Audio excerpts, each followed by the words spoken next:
नमस्कार, मी पंजाब डक. आज आहे 25 जून 2026. मी माझ्या शेतामध्ये आहे आणि या ठिकाणून महाराष्ट्रातल्या शेतकऱ्याला अंदाज देणार आहे. सर्वप्रथम शेतकऱ्याला सांगू इच्छितो की शेतकऱ्यांना आज 25 तारखेपासून आणखीन जवळपास 10 जुलैपर्यंत चांगला दररोज भाग बदलत वेगवेगळ्या भागात पाऊस पडणार आहे आणि सर्व शेतकऱ्याची पेरणी होणार आहे, म्हणून हा अंदाज लक्षात घ्यायचा. आता ज्या ज्या भागात पाऊस पडला आहे आणि ज्यांच्या भागामध्ये जमिनीमध्ये ईदभर ओल असेल तर तुम्ही तुमचं पेरू शकता.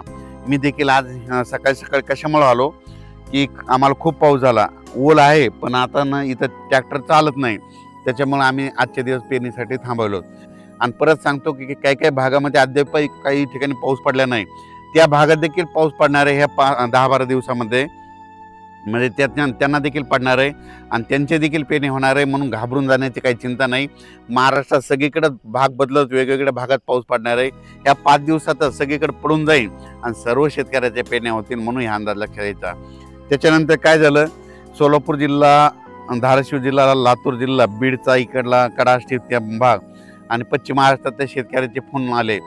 आमच्या भागामध्ये काही भागात पाऊस पडला आणि काही भागात आलाच नाही, तर त्यांच्यासाठी सांगू इच्छितो, म्हणजे आज देखील म्हणजे 26 ते 30च्या दरम्यान मग तुमच्या पश्चिम महाराष्ट्राकडं सांगली जिल्हा, सोलापूर जिल्हा, कोल्हापूर जिल्हा, धाराशिव जिल्हा, हे पुन्हा असंच इकडं मराठवाड्यातला बीड, लातूर ह्या पट्ट्यामध्ये काय होणार आहे, 26 ते 30च्या दरम्यान चांगला पाऊस पडणार आहे आणि त्यांच्या देखील पेरण्या होतील, म्हणून ह्या अंदाज लक्षात घ्यायचा.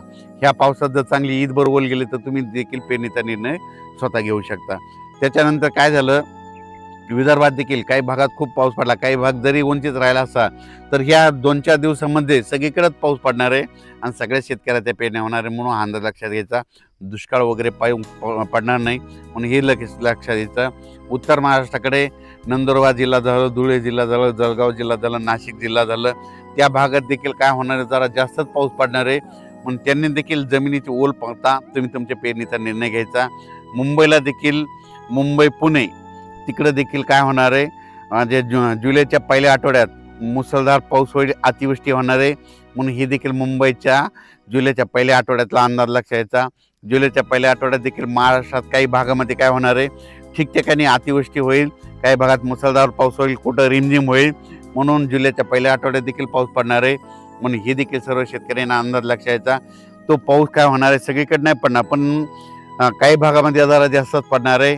आणि ज्या तळ्यामध्ये पाणी आतापर्यंत अद्यापही नाही तर ती पाझर तलाव, त्याच्यामध्ये काय होईल, जुलैच्या पहिल्या आठवड्यामध्ये सांगायचं झालं तर उत्तर महाराष्ट्रामध्ये नंदुरबार जिल्हा, धुळे जिल्हा, जळगाव जिल्हा, नाशिक जिल्हा, अहिल्यानगर, इकडे संगमनेरच्या खाली ओझर, पुन्हा निळवंडे धरण त्या परिसरामध्ये कॅचमेंट एरियामध्ये चांगला म्हणजे जुलैच्या पहिल्या आठवड्यात पाऊस पडणार आहे आणि त्या धरणामध्ये आवक यायला सुरुवात होणार आहे, म्हणून हा अंदाज त्या शेतकऱ्यांना लक्षात घ्यायचा.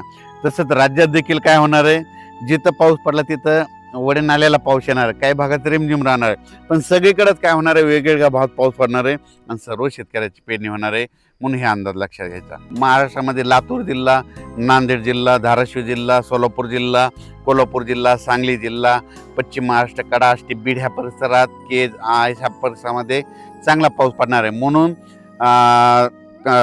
कर्नाटक, तेलंगणा, आंध्र प्रदेश तिकडे काय होणार आहे, म्हणजे 26च्या नंतर पाऊस येणार आहे, 26 ते 10च्या दरम्यान तिकडे पाऊस पडणार, त्याच्यामुळे काय होईल, तुमच्याकडे पाऊस येणार आहे, म्हणून हे पश्चिम महाराष्ट्रातले सर्व शेतकऱ्यांनी हे देखील अंदाज लक्षात घ्यायचा. बुलढाणा जिल्हा, धुळे जिल्हा, जळगाव जिल्हा, अकोला जिल्हा, अमरावती, वर्धा, नागपूर, भंडारा ह्या पट्ट्यात देखील काय होणार आहे, मध्य प्रदेशकडे पाऊस पडेल, त्याच्यामुळे जुलैच्या पहिल्या आठवड्यामध्ये ते आपल्या मध्य प्रदेशच्या बाजूचे जे लगतचे जिल्हे आहेत त्यांना देखील चांगला रिमझिम पाऊस पडणार आहे, म्हणून जुलैच्या पहिल्या आठवड्यात ते देखील त्यांच्यासाठी खास करून आनंदाची बातमी.